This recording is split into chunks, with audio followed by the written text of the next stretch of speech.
Hello students, in this lecture we will do questions based on mechanical energy. First question is, a particle of mass m falls from rest at a height h above the ground. Show that the sum of kinetic energy and potential energy is constant throughout the motion. एक particle है जिसका मास m given है, वो particle h height से ground पे fall कर रहा है. सपोज़ अगर ये ग्राउंड है, दैट इज़ दिस, ओ हमारा ग्राउंड लेवल है, तो पार्टिकल यहाँ टी पॉइंट पे है, तो टी पॉइंट का डिस्टेंस ओ पॉइंट से हमें गिवन है एच. हमें शो करना है जो पोटेंशियल एनर्जी और काइनेटिक एनर्जी का सम है जब पार्टिकल मूव कर रहा है थ्रू आउट द मोशन, जो सम है हमें वो शो करना है, कांस्टेंट आएगा. देखो इनिशियली पार्टिकल टी पॉइंट पे था, तो हम टी पॉइंट पे kinetic energy and potential energy find out करेंगे, फिर हम सम फाइंड आउट करेंगे और वो सम शो कर देंगे क्या आ रहा है, सम कांस्टेंट. इसी तरह से जब पार्टिकल फ्रीली फॉल कर रहा है तो किसी टाइम टी पर पार्टिकल की पोजीशन हमने सपोज कर ली पी है, हम पी पॉइंट पे काइनेटिक एनर्जी और पोटेंशियल एनर्जी फाइंड आउट करेंगे, यहाँ पर भी हम सम फाइंड आउट करेंगे, फिर हम चेक करेंगे कि सम कांस्टेंट है या नहीं. इसी तरह से जो फाइनल पोजीशन है पार्टिकल की वो ओ पॉइंट पे है, वो ग्राउंड लेवल पे आ रहा है. अब ग्राउंड पे भी हम यहाँ पर भी क्या करेंगे, सम फाइंड आउट करेंगे काइनेटिक एनर्जी और पोटेंशियल एनर्जी का, फिर हम चेक करेंगे कि ये सम जो है वो कांस्टेंट है या वेरिंग है. हमें यही शो करना है कि जो सम है वो through out the motion constant रहेगा, मीन्स सेम रहेगा. सो इसको करते हैं. अब हमने यहाँ पर सबसे पहले जो हाईएस्ट पॉइंट है T, highest point is this eight a distance h from o, हम टी पॉइंट पे काइनेटिक एनर्जी और पोटेंशियल एनर्जी लिखेंगे. इनिशियली पार्टिकल रेस्ट पे है, हमें गिवन है, सो टी पॉइंट पे जो काइनेटिक एनर्जी है वो ज़ीरो हो जाएगी, क्योंकि पार्टिकल रेस्ट पे है तो वेलोसिटी ज़ीरो हो जाएगी. पोटेंशियल एनर्जी की बात करें अगर टी पॉइंट पे, देखो पोटेंशियल एनर्जी हमारी इक्वल होती है कि कितना वर्क डन होगा इस पार्टिकल को ग्राउंड लेवल पर लाने में. वो हमारा ग्राउंड लेवल है, पार्टिकल टी पर है, potential energy is the work done, और जो यहाँ वर्क डन है वो हमारा ग्रेविटी कर रही है, जो पार्टिकल है फॉल कर रहा है, तो हमें जो पोटेंशियल एनर्जी यहाँ पर होगी वो हमारी इक्वल होगी work done by gravity when body is allowed to fall on the surface of earth. यही होगा कि जब बॉडी फ्रीली फॉल करेगी ओ पॉइंट पे तो जो वर्क डन होगा वही हमारा पोटेंशियल एनर्जी होगा. अब यहाँ पर जब हमने पोटेंशियल एनर्जी की डेफिनेशन की थी वहाँ पर हमने डिफ़ाइन किया था, अगर कोई पार्टिकल h हाइट पर है उसकी पोटेंशियल एनर्जी वर्क डन के इक्वल होगी, जितना वर्क डन उसको ग्राउंड लेवल तक लाने में हमें करना पड़ेगा. अब यहाँ पार्टिकल h हाइट पर है तो हम देखते हैं कितना वर्क डन में करना पड़ेगा पार्टिकल को ओ पॉइंट पे लाने के लिए. Work done is force into displacement, और जो यहाँ फोर्स हुई no, force is mass into acceleration into S is distance. यहाँ पर जो एक्सेलरेशन है that is due to gravity, एक ही प्लेस पे जी आ जाएगा, और डिस्टेंस, अब पार्टिकल टी पॉइंट पे है और टी पॉइंट ओ पॉइंट से एच डिस्टेंस पर है, तो पोटेंशियल एनर्जी हमारी हो जाएगी M G H. Ground level से डिस्टेंस होता है पार्टिकल का एच, यहाँ पर डिस्टेंस है, तो पोटेंशियल एनर्जी हमारी M G H foot poundals हो गई, and sum is 0 plus M G H, that is M G H foot poundals. अभी हमने टी पॉइंट पे सम फाइंड आउट किया. Then when particle is allowed to fall freely from T, suppose हमने T time पर suppose कर लिया particle P point पर है, पी पॉइंट पे अगर हम पोटेंशियल एनर्जी लिखे, हमने ये डिस्टेंस सपोज़ कर लिया एस है कि एस डिस्टेंस ट्रैवल किया पार्टिकल ने टी टाइम में. पोटेंशियल एनर्जी हमारी क्या होती है, इस ग्राउंड लेवल से इस पॉइंट का डिस्टेंस. अब टोटल डिस्टेंस h था, ये डिस्टेंस हमने s एज्यूम कर लिया, तो ये remaining distance h minus S हो जाएगा. अब पोटेंशियल एनर्जी हमारा ओ पॉइंट से पी पॉइंट का distance, potential energy is M G H minus S. Now kinetic energy लिखेंगे पी पॉइंट पे. काइनेटिक एनर्जी हमारी होती है हाफ एम वी स्क्वायर. अब हम देखेंगे कि पार्टिकल किस वेलोसिटी से फॉल कर रहा है. We know v square minus u square equals to 2fs, where v is final velocity, u is initial velocity and f is acceleration, s is distance. जब पार्टिकल p पॉइंट पे आया और t point से particle p point पे आया, हम velocity find out करना चाह रहे हैं पार्टिकल की। हमने सपोज कर दिया जो पार्टिकल है v वेलोसिटी से मूव कर रहा है, इनिशियली पार्टिकल रेस्ट पे था तो u की वैल्यू 0 हो जाएगी। नाउ जो एक्सेलरेशन है that is due to gravity, तो f की जगह g आ जाएगा। और डिस्टेंस है, हमने सपोज किया है पार्टिकल ने s डिस्टेंस कवर किया है, तो यहाँ पर डिस्टेंस s ही आ जाएगा, तो v स्क्वायर की वैल्यू आ गई 2gs। Now we know kinetic energy is half M V square. Half M V square आपने फाइंड आउट कर लिया जब पार्टिकल फ्रीली फॉल कर रहा है ड्यू टू ग्रेविटी, उस केस में आपने वेलोसिटी फाइंड आउट कर ली, यहाँ सब्सटीट्यूट कर दिया, तो काइनेटिक एनर्जी हमारी आ गई mgs। हमें सम इनका कांस्टेंट शो करना है। Now sum of potential energy plus kinetic energy is half M V square plus this is half M V square and this is mgh minus S. Kinetic energy हमारी आई है mgs, potential energy हमारी है mgh minus S. इसको simplify कर लेंगे, ये हमारा आ गया mgh। देखो ओ टी पॉइंट पर भी जो हमारा सम था वो mgh ही था, तो जो सम है हमारा कांस्टेंट है। अब हम ओ पॉइंट पे फाइंड आउट करेंगे जब पार्टिकल ग्राउंड पे रीच कर जाता है। हम सपोज कर लेते हैं जो वेलोसिटी है वो क्या है पार्टिकल की, v1 है, तो v1 हमारी 2gh, v1 स्क्वायर 2gh के इक्वल हो जाएगी। इसी रिजल्ट से s की जगह अब h आ जाएगा, क्योंकि अब पार्टिकल o पॉइंट पे आ गया, o पॉइंट तक ये डिस्टेंस जो है वो हमारा h है, तो यहाँ से v स्क्वायर की वैल्यू जब पार्टिकल t पॉइंट से o पॉइंट पे आ रहा है तो वेलोसिटी हमारी हो जाएगी 2gh। कि जब पार्टिकल ग्राउंड पे रीच कर रहा है तब वेलोसिटी हमने फाइंड आउट कर ली और उसको हमने v1 से डिनोट कर दिया। o पॉइंट पे पोटेंशियल एनर्जी 0 हो जाएगी, क्योंकि o पॉइंट पे जो हाइट है वो 0 है, सो पोटेंशियल एनर्जी 0 हो जाएगी। Kinetic energy is half M V square, half M v1 square is 2gh। Simplify कर लेंगे, ये हमारा आ रहा है mgh। Now sum is mgh plus 0 that is mgh। तो आपने देखा तीनों केसेस में जो हमारा सम है वो क्या है, कांस्टेंट है और वो इक्वल है mgh में। सम थ्रू आउट द मोशन क्या रहा, एनर्जीज का सेम रहा, यही शो करना था हमें।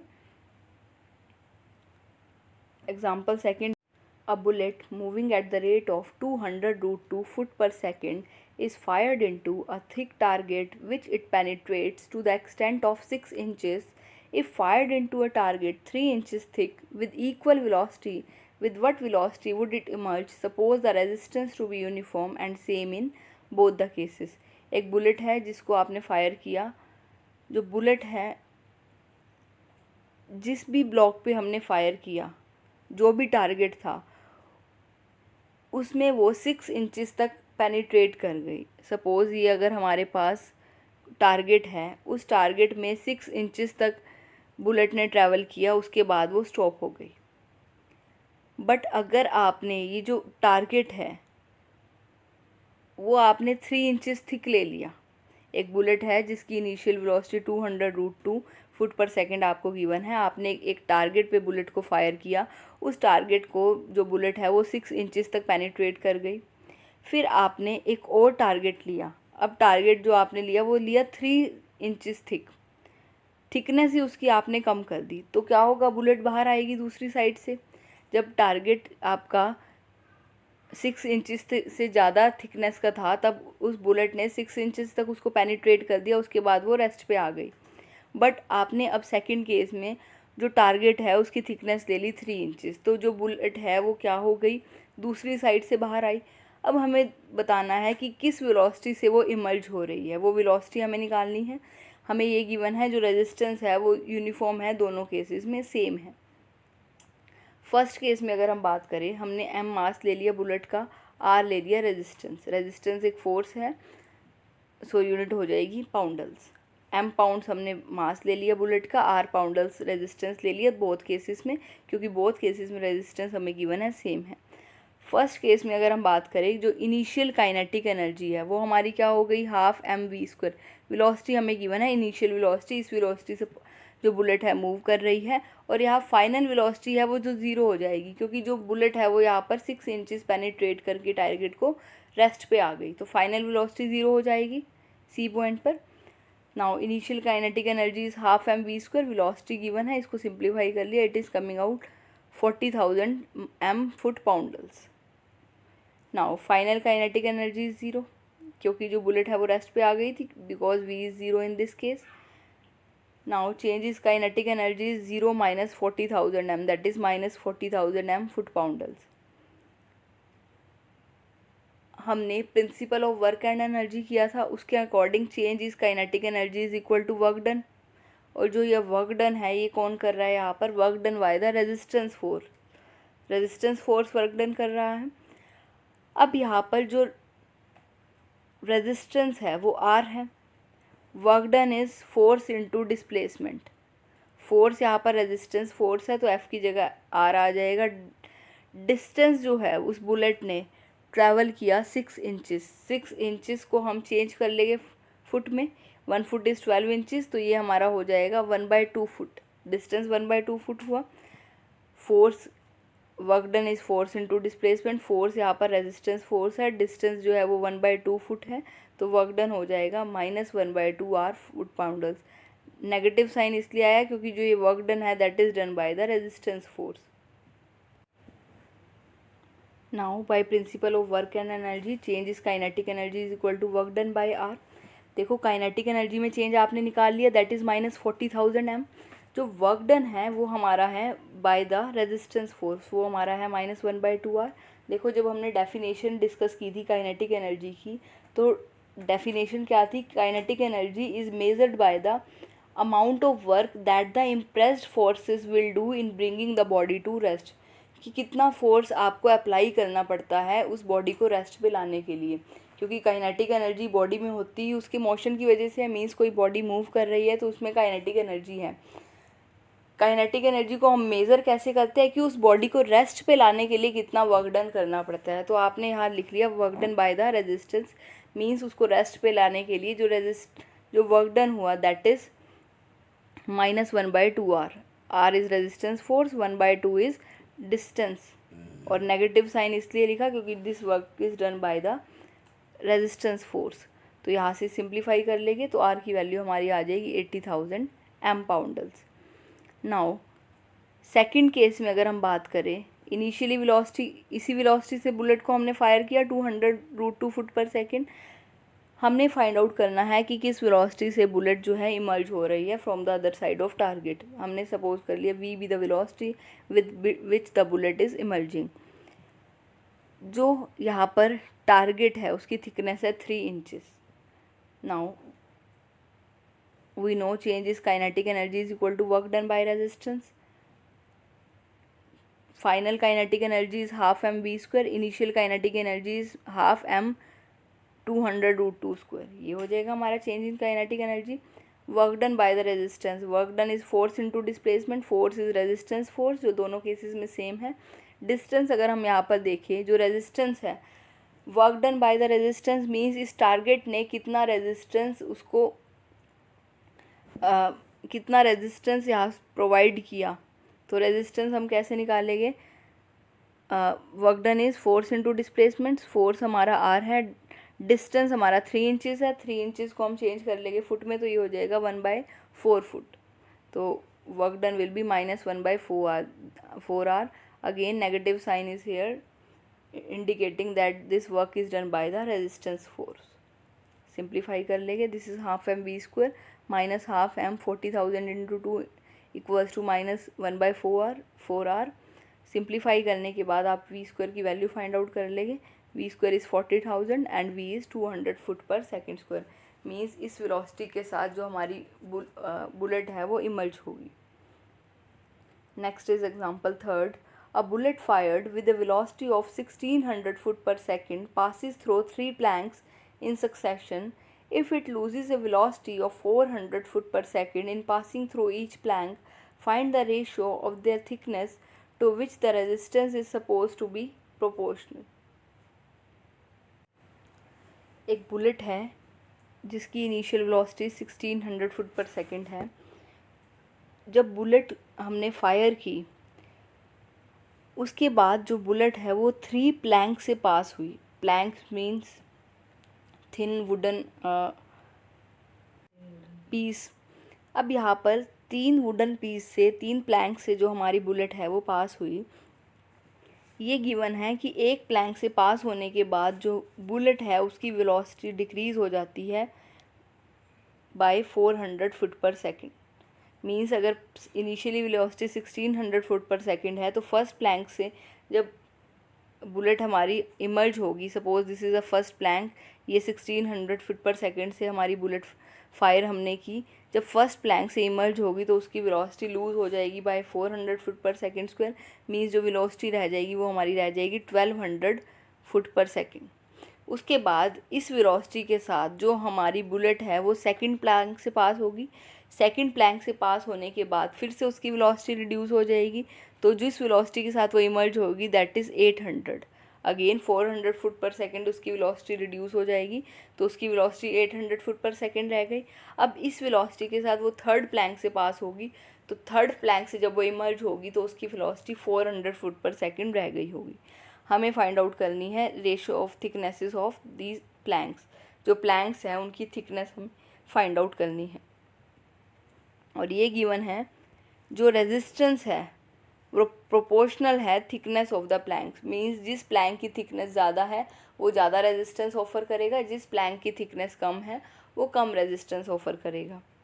हमने सपोज कर लिया ए बी सी जो प्लैंक्स है उनकी थिकनेस है।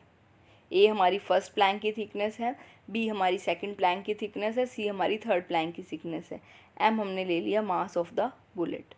अब यहाँ पर हमें ये गिवन है जो रेजिस्टेंस है वो तीनों प्लैंक की थिकनेसेस पे डिपेंड कर रहा है। फर्स्ट प्लैंक की थिकनेस ए है, सेकंड प्लैंक की थिकनेस बी है, थर्ड प्लैंक की थिकनेस सी है। हमने ले लिया R resistance for the unit length. Unit length के लिए रेजिस्टेंस आर ले लिया, तो ए लेंथ के लिए रेजिस्टेंस कितना हो जाएगा, A into R. Again unit length के लिए रेजिस्टेंस आर है तो बी थिकनेस के लिए रेजिस्टेंस हमारा बी आर हो जाएगा। इसी तरह से सी थिकनेस के लिए जो रेजिस्टेंस हो जाएगा वो सी आर हो जाएगा। ये हमें गिवन है इनिशियली जो वेलोसिटी है वो हमारी 1600 फुट पर सेकंड है।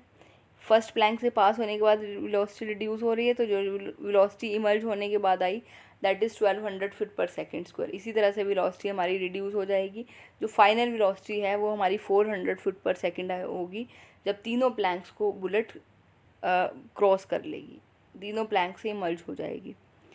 यहाँ पर हमने इस तरह से रेजिस्टेंस इसलिए लिया क्योंकि रेजिस्टेंस जो है थिकनेस पे डिपेंड कर रहा था, तो अब जिसकी थिकनेस ज़्यादा होगी कॉरेस्पॉन्डिंग वो रेजिस्टेंस उतना ऑफर कर देगा प्लैंक। नाउ फर्स्ट प्लैंक के लिए जो इनिशियल वेलोसिटी है that is 1600 foot per second, final velocity is 1200 foot per second. We can find out change in kinetic energy. Change is kinetic energy is half M V square minus half M U square. Half M common ले लिया, V square is final velocity is 1200 square and initial velocity is 600, तो ये हो गया simplify करने के बाद minus 5600 M poundals. Next work done by the resistance. जो प्लैंक है वो रेजिस्टेंस का काम कर रहा है, उसको रेस्ट पे लाने के लिए ट्राई कर रहा है, तो work done by resistance is force into displacement. Force is resistance force and resistance force is A R. First plank इतना रेजिस्टेंस ऑफर कर रहा है ए आर, और फर्स्ट प्लैंक की थिकनेस कितनी है ए। अभी हमने वो केस लिया जब हमारा बुलेट जो है फर्स्ट प्लैंक से पास हो रही है, तो चेंज इन काइनेटिक एनर्जी हमने निकाल ली, और जो फर्स्ट प्लैंक है उसकी थिकनेस ए है, तो डिस्टेंस जो बुलेट ने कवर किया दैट इज़ ए प्लैंक से पास होने पे, और रेजिस्टेंस हमारा है A R. Again negative sign is due to this work is done by the resistance force. Now, by principle of work and energy, we know change is kinetic energy is equal to work done by resistance minus 600 m will be equal to minus r a square. तो यहाँ से r a square हमारा आ गया 5600 m. Now, for the second plank, change in kinetic energy is again equal to work done by the resistance. तो change in kinetic energy निकालेंगे half m।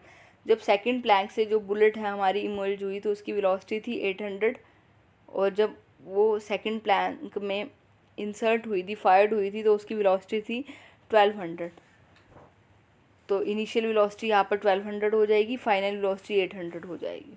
So change in kinetic energy निकाल लेंगे that is half M 800 square minus 1200 square. इसको simplify कर लेंगे, it is minus 4000 M foot poundals. Work done by the resistance is force into displacement. जो second plank पे जो force है resistance force that is B R, और जो second plank की थिकनेस है दैट इज़ बी, तो ये हो जाएगा -b²r। सो इक्वेट कर देंगे, change in kinetic energy is work done, तो ये हो जाएगा r(v²) इज 4000 m। इसी तरह से थर्ड केस के लिए कर लेंगे। थर्ड केस के लिए हमारे पास again change in kinetic energy is equal to work done by the resistance force. जब थर्ड प्लैंक से हमारी बुलेट इमर्ज हुई तो उसकी वेलोसिटी थी 400, और जब फायर की हमने थर्ड प्लैंक में इंसर्ट हुई हमारी बुलेट तो उसकी वेलोसिटी थी 800। तो इनिशियल वेलोसिटी हमारी 800 हो जाएगी, फाइनल वेलोसिटी 400 हो जाएगी। तो चेंज इन काइनेटिक एनर्जी निकाल लेंगे हम यहाँ से, that is half m 400² minus 800² equals to force into displacement. Force यहाँ पर cr है, डिस्प्लेसमेंट c है, negative sign is due to the resistance force. Simplify कर लेंगे, r(c²) की वैल्यू हमारी आ गई 2400 m। हमें निकालनी थी रेशियो ऑफ देयर थिकनेसेस, तो हम फर्स्ट सेकंड और थर्ड से रेशियो निकाल लेंगे थिकनेस की, r(a²), r(b²) और r(c²), इनको डिवाइड कर लेंगे तो ये हमारा आ जाएगा 5600 m इस टू 4000 m इस टू 2400 m। तो यहाँ r से r लेफ्ट साइड में कैंसिल हो जाएगा, वी गेट a² इस टू b² इस टू c²। यहाँ पर भी कैंसिल कर लिया, we get 7:5:3 ratio. So a is to b is to c is proportional to √7 is to √5 is to √3। Next is example 4th. A mass m is attached to one end of an elastic string of natural length a, the other end being tied to a peg. Initial m is held near the peg and projected with a velocity v vertically downwards. If the particle moves all along a straight line, show that depth h below the peg of m when it is at rest is given by the equation v² plus 2gh equals to lambda ma into h minus a², where lambda is the modulus of elasticity of the string. देखो यहाँ पर एक mass given है m जो हमने एक elastic string से attach किया है, मीन्स इलास्टिक स्ट्रिंग के एक एंड पे हमने मास m अटैच किया है। इलास्टिक स्ट्रिंग की नेचुरल लेंथ a है, जो एक एंड है वो हमने पैग से टाई किया है, मीन्स एक एंड जो है इलास्टिक स्ट्रिंग का फिक्स है, ये एंड सपोज फिक्स है, दूसरे एंड पे हमने एक मास लगा दिया है। इनिशियली जो मास है वो पैग के पास ही है, मीन्स आपने ये पैग है जहाँ पे स्ट्रिंग टाई कर रखी है आपने, उसके पास ही मास है, मीन्स अभी साथ ही है, आपने उसको ड्रॉप नहीं किया, फिर आपने उस मास को ड्रॉप कर दिया। क्योंकि इलास्टिक स्ट्रिंग थी, कुछ मास लगाओगे तो जितनी उसकी लेंथ थी उससे ज़्यादा डिस्टेंस पर वो डाउनवर्ड डायरेक्शन में जाएगी। यहाँ पर जो नेचुरल लेंथ है स्ट्रिंग की वो a गिवन है, मींस अगर नेचुरल लेंथ a गिवन है, कुछ आप इस पे टाई करोगे, इस एंड पे टाई करोगे तो वो क्या होगा, उसको और स्ट्रेच करेगा। तो स्ट्रेच होने के बाद सपोज़ वो h हाइट तक बिलो गया, कि h हाइट पे जाने के बाद वो रेस्ट पे आ गया। हमें शो करना है कि जो h है वो हमारा इस इक्वेशन को सेटिस्फाई करेगा, जहाँ पर v हमारी वेलोसिटी है, जिस वेलोसिटी के साथ जो मास है वो डाउनवर्ड डायरेक्शन में फॉल करना है, g is acceleration due to gravity, h is the height जिस हाइट पर वो मास रेस्ट पे आ रहा है, m is the mass, lambda is the modulus of elasticity. देखो यहाँ पर ये जो o एंड है ये हमारा फिक्स एंड है स्ट्रिंग का। अब स्ट्रिंग के दूसरे एंड पे ये एक फिक्स एंड है, दूसरे एंड पे हमने एक मास लगा दिया, अभी मास ओ के साथ ही है, मीन्स आपने उसको रिलीज़ नहीं किया, पर जब आपने उसको रिलीज़ किया अगर उसकी नेचुरल लेंथ ए है तो उससे ज़्यादा डिस्टेंस तक ही वो नीचे जाएगा, क्योंकि आपने कुछ उस पर मास अटैच कर दिया है। जहाँ पर वो रेस्ट पे आया है, ये बी पॉइंट पे सपोज रेस्ट पे आ गया, तो ये बी पॉइंट तक का हमने ये डिस्टेंस ले लिया h, और ओ ए हमारी नेचुरल लेंथ एज्यूम कर ली, और ओ ए हमें गिवन है स्मॉल ए, तो ए भी हमारा h माइनस ए के इक्वल हो जाएगा। नाउ ओ पॉइंट पे हम अगर काइनेटिक एनर्जी निकालें, काइनेटिक एनर्जी हमारी क्या हो जाएगी, हाफ m v², क्योंकि v वेलोसिटी के साथ जो पार्टिकल है वो डाउनवर्ड डायरेक्शन में फॉल कर रहा है, ये हमें गिवन है, तो काइनेटिक एनर्जी ओ पॉइंट पे हमारी हो जाएगी half m v²। Now potential energy find out करेंगे हम। पोटेंशियल एनर्जी हमारी देखो यहाँ से यहाँ तक पोटेंशियल एनर्जी क्या होती है, यहाँ से यहाँ तक ओ पॉइंट से बी पॉइंट तक पार्टिकल को ले जाने में जितना वर्क डन होगा, वो हमारा क्या हो जाएगा, पोटेंशियल एनर्जी। बट यहाँ पर डाउनवर्ड डायरेक्शन में पार्टिकल जा रहा है तो वो वर्क डन हो रहा है, that is due to gravity. और वो वर्क डन कितना हो रहा है, mgh, work done equals to force into displacement. Force यहाँ पर है m इंटू ए, और यहाँ एक्सेलरेशन जो एक्सेलरेशन ड्यू टू ग्रेविटी है तो फोर्स mg हो जाएगा। और जब डिस्टेंस है, पार्टिकल ओ पॉइंट से बी पॉइंट पर जा रहा है तो डिस्टेंस कितना है, h। अब यहाँ पर क्योंकि स्ट्रिंग इलास्टिक है तो कुछ टेंशन भी आएगी स्ट्रिंग में। जब वो ए तक आया तब तक कोई टेंशन नहीं होगी क्योंकि वो नेचुरल लेंथ में मूव कर रहा था। बट जैसे ही वो ए से बिलो जाएगा, क्योंकि स्ट्रिंग स्ट्रेच हो रही है, स्ट्रेचिंग होते ही टेंशन एक्ट करेगी क्योंकि स्ट्रिंग इलास्टिक है, तो अपवर्ड डायरेक्शन में एक टेंशन फोर्स भी एक्ट करेगा। तो जब टेंशन फोर्स एक्ट कर रहा है तो जो वर्क डन इन स्ट्रेचिंग होता है, स्ट्रेचिंग में भी वर्क डन लगेगा। और वो वर्क डन कौन करता है, टेंशन फोर्स करती है। तो work done in stretching is given by tension at A plus tension at B, उनका मीन ले लेंगे, इनटू एक्सटेंशन। हमने रिजल्ट किया था work done in stretching is equal to mean of tension into extension, ये हमने रिजल्ट किया था। अब यहाँ पर स्ट्रिंग इलास्टिक है तो स्ट्रिंग में टेंशन होगी, तो जो वर्क डन होगा स्ट्रेचिंग में वो हमारा अपोजिट डायरेक्शन में होगा क्योंकि टेंशन फोर्स अपोजिट डायरेक्शन में एक्ट कर रही है, तो वो यहाँ से सब्ट्रैक्ट हो जाएगा, तो हमारी नेट पोटेंशियल एनर्जी आएगी। देखो पोटेंशियल एनर्जी वैसे क्या होती है कि पार्टिकल को यहाँ से यहाँ लाने में कितना वर्क डन हुआ, बट यहाँ पर क्योंकि स्ट्रिंग इलास्टिक है तो अपवर्ड डायरेक्शन में भी वर्क डन हो रहा है, तो वो वर्क डन हम सब्ट्रैक्ट कर देंगे, that is half into tension at A plus tension at B into extension.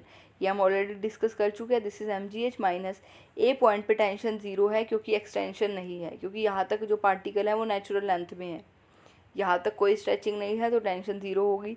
B point पे हम टेंशन अगर लिखे तो लैम्डा इंटू एक्सटेंशन, एक्सटेंशन कितनी हुई बी पॉइंट पे, ए बी, इतनी एक्सटेंशन हुई क्योंकि यहाँ तक तो नेचुरल लेंथ थी। Extension is h minus A over natural length is a into extension, extension is h minus A. So ये हो गया mgh minus 1/2 lambda h minus A square by A. Now sum of kinetic energy and potential energy is half mv square, kinetic energy is half mv square and this is potential energy plus mgh minus half lambda h minus a square over a। अब b point पर अगर हम देखें, b point पर जो particle है वो rest पे आ गया, रेस्ट पे आ गया तो हमारी काइनेटिक एनर्जी ज़ीरो हो जाएगी और पोटेंशियल एनर्जी भी ज़ीरो हो जाएगी क्योंकि जो हाइट है वो हमारी क्या हो गई, ज़ीरो। बी पॉइंट हमने ले लिया ग्राउंड लेवल, ज़ीरो लेवल पे पोटेंशियल एनर्जी हमारी ज़ीरो हो गई, काइनेटिक एनर्जी भी ज़ीरो है, तो सम क्या हो गया हमारा, काइनेटिक एनर्जी और पोटेंशियल एनर्जी का ज़ीरो। हमने एक रिज़ल्ट किया था principle of conservation of energy, उसके अकॉर्डिंग अगर किसी पार्टिकल पे कंजर्वेटिव फोर्सेस एक्ट कर रहे हैं तो सम ऑफ काइनेटिक एनर्जी और potential energy through out the motion उनका सम कांस्टेंट रहता था। अब यहाँ पर जो फोर्सेस एक्ट कर रहे हैं पार्टिकल पे, दैट इज़ ग्रेविटेशनल फोर्सेस, और ग्रेविटेशनल फोर्सेस हमारे कंजर्वेटिव फोर्स होते हैं। तो क्योंकि जो पार्टिकल है वो कंजर्वेटिव फोर्सेस के अंडर मूव कर रहा है तो जो सम होगा काइनेटिक एनर्जी और पोटेंशियल एनर्जी का वो through out the motion same रहेगा, तो ओ पॉइंट पे जो सम आया दैट इज़ दिस, और बी पॉइंट पे जो सम आया दैट इज़ ज़ीरो। ये दोनों क्या हो गए, इक्वल हो गए क्योंकि सम थ्रू आउट द मोशन हमारा सेम है, तो इक्वेट कर देंगे यहाँ से। सो 1 और 2 इक्वेशन से हमारा ये आ गया half M V square plus M G H minus 1/2 lambda into H minus A square over A equals to 0। We can write it as V square plus 2gh minus lambda by A M into H minus A square equals to 0। So H is satisfying this equation, यही हमने prove करना था। Next is example 5th. A ring of mass m slides on a smooth vertical road. Attached to the ring is a light elastic string passing over a smooth peg distance a from the road, and at the other end of the string is a mass m which is greater than small m. The ring is held on a level with the peg and released so that it first comes to rest after falling a distance 2mm into A over M square minus M square.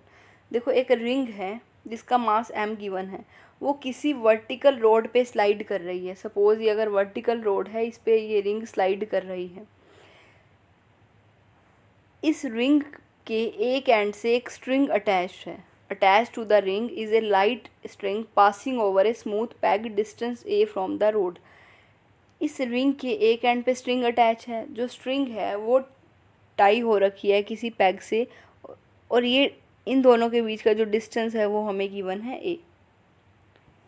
And at the other end of the string is A mass M, और इस string के दूसरे and पे एक and पे तो ये ring attach है, ये पैग है, इसके एक एंड पे रिंग अटैच है, दूसरे एंड पे एक मास अटैच है, वो मास हमें गिवन है कैपिटल एम। और जो ये रिंग है उसका मास गिवन है स्मॉल एम। जो एम है कैपिटल एम वो हमें गिवन है स्मॉल एम से ग्रेटर है। The ring is held on A level with the peg. जो रिंग है और वो पैग है वो एक ही लेवल पे, अगर ये सपोज पैग है, ये रिंग है, एक ही लेवल पे है, मीन्स एक ही हॉरिजॉन्टल लाइन पे है। हमें शो करना है कि जब ये रिलीज़ हुआ मास, जब इस सिस्टम वर्किंग में आया, हमें शो करना है जो रिंग है वो इतने डिस्टेंस के बाद रेस्ट पे आएगी। Let Q be the peg. हमने यहाँ पर क्यू पैग सपोज कर लिया, ये हमने पैग ले लिया क्यू। ए बी हमने ले लिया वर्टिकल रॉड, ये एक वर्टिकल रॉड ले ली, that is this is the vertical rod. A B vertical rod ले ली हमने। अब यहाँ पर जो ए क्यू है वो हमें गिवन है ए है कि पैग और रिंग का, यहाँ एक रिंग है, ये जो रिंग है ये वर्टिकल रॉड पे स्लाइड कर रही है, ये वर्टिकल रॉड है, इस पे ये रिंग स्लाइड कर रही है। रिंग और पैग के बीच का डिस्टेंस हमें गिवन है ए। अब यहाँ पर जब इस रिंग को रिलीज़ करेगी, अभी ये ए पर है, इनिशियली यहाँ पर है, जब इसको रिलीज़ करेंगे तो ये कहाँ स्लाइड कर रही है, वर्टिकली स्लाइड कर रही है। इस तरह से ये अटैच है कि अगर आप, और ये देखो ये ए और क्यू, ये एक स्ट्रिंग है, ये पैग है जिसके एक एंड पे एक रिंग अटैच है, दिस इज रिंग, और एक एंड पे एक मास एम अटैच है, ये दोनों स्ट्रिंग्स है। अब यहाँ पर जब इस रिंग को रिलीज़ करेंगे तो ये डाउनवर्ड डायरेक्शन में मूव करेगी, ये हमें गिवन है, ये वर्टिकल स्लाइडर से अटैच है। अब जब ये डाउनवर्ड डायरेक्शन में मूव करेगी तो ये जो स्ट्रिंग है, अभी ये लेवल पे थी, ये जो ए पॉइंट पे रिंग है ये इस पैग से इस स्ट्रिंग के थ्रू अटैच है। तो जैसे ही ये नीचे मूव करेगी तो स्ट्रिंग क्या हो गई, इस तरह से स्लैंटिंग हो जाएगी। ये अगर हमारी रिंग पी पॉइंट पर आई, सपोज़ किया हमने कि ये पी पॉइंट पर आके रेस्ट पे आ गई, यहाँ पर ये रेस्ट पे आ गई, तो ये स्ट्रिंग है वो यहाँ तक आ गई अब। और ये अब जब ये डाउनवर्ड डायरेक्शन में मूव कर रहा है तो ये मास अपवर्ड डायरेक्शन में मूव करेगा। ये जो रिंग है ये डाउनवर्ड डायरेक्शन में मूव कर रही है, ये मास अपवर्ड डायरेक्शन में मूव करेगा। मीन्स इस तरह का है सिस्टम हमारा कि पहले इस तरह की स्ट्रिंग अटैच है, ये मास एम, ये स्मॉल एम मास है, ये कैपिटल एम मास है। फिर आपने इस स्मॉल एम मास को इधर ले गए, वर्टिकली मूव करवा रहे हो। जब वर्टिकली मूव कर रहा है तो स्ट्रिंग हमारी इस तरह से मूव करेगी, तो ये जो मास है वो अपवर्ड डायरेक्शन में मूव करेगा। इस तरह का हमें गिवन है। हमें शो करना है कि जो ये रिंग है ये रेस्ट पे आएगी at a distance this 2mm into A over M square minus M square, कि इतने डिस्टेंस के बाद वो रिंग रेस्ट पे आ जाएगी। हमने सपोज कर लिया कि x डिस्टेंस के बाद वो रेस्ट पे आ जाएगी, मीन्स इतना डिस्टेंस कवर करने के बाद हमारी रिंग रेस्ट पे आ रही है। देखो ये ए पॉइंट से रिंग डाउनवर्ड डायरेक्शन में जा रही है, पी पॉइंट पे जा रही है, तो यहाँ पर जो पोटेंशियल एनर्जी है वो लूज़ हो रही है। रिंग पोटेंशियल एनर्जी कुछ लूज़ कर रही है। जो पार्टिकल या पॉइंट जितनी या ऑब्जेक्ट जितनी हाइट पर होगा उतनी ज़्यादा उसकी पोटेंशियल एनर्जी होगी। अब यहाँ पर ये जो रिंग है पहले ए पॉइंट पर थी, अब ये पी पर आ गई, तो इसने कुछ पोटेंशियल एनर्जी लूज़ करी।